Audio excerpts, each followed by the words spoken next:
Les premiers contrats d'assurance cyber ont été proposés par des assureurs américains. Il faut dire que ces contrats sont apparus aux États-Unis au début des années 2000, voire à la fin des années 90. Il a fallu attendre une quinzaine d'années pour voir apparaître les premiers contrats cyber en France. Et donc ces contrats français sont largement inspirés de ce qui se fait aux États-Unis et parfois ils ne correspondent pas vraiment aux attaques cyber ou on va dire à la majorité des attaques cyber qu'on peut trouver en France, comme par exemple le phreaking. Toujours est-il que les assureurs européens, les grands assureurs européens ont suivi, comme par exemple Allianz, Zurich, AXA XL également, et ont proposé des contrats cyber. Alors naturellement, on va trouver les assureurs américains qui étaient déjà positionnés sur ces contrats outre-Atlantique, comme par exemple Beazley et AIG. On trouve également d'autres assureurs qui font du contrat cyber, comme Hiscox et Generali, mais c'est pas tout à fait la même cible.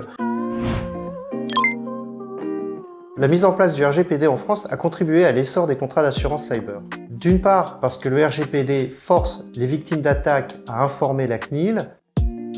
D'autre part, on s'est rendu compte que la question n'était pas de savoir si un sinistre cyber allait arriver, mais quand est-ce que ça allait arriver.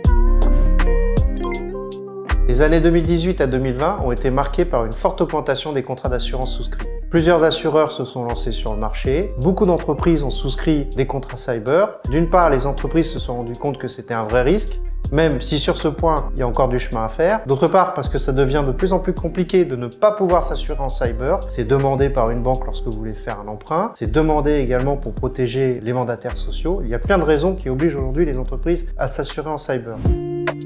Depuis la fin 2020, c'est beaucoup plus compliqué de souscrire une assurance cyber. Les contrats sont plus rares, les assureurs sont beaucoup plus exigeants. On s'est rendu compte que les sinistres cyber avaient coûté très cher aux compagnies d'assurance au cours des 3 dernières années, alors que paradoxalement, on a des prestataires qui sont très qualifiés et bon marché en France. Malgré ces contraintes, et même si c'est plus difficile pour elles, la pression reste forte pour que les entreprises souscrivent des contrats d'assurance cyber.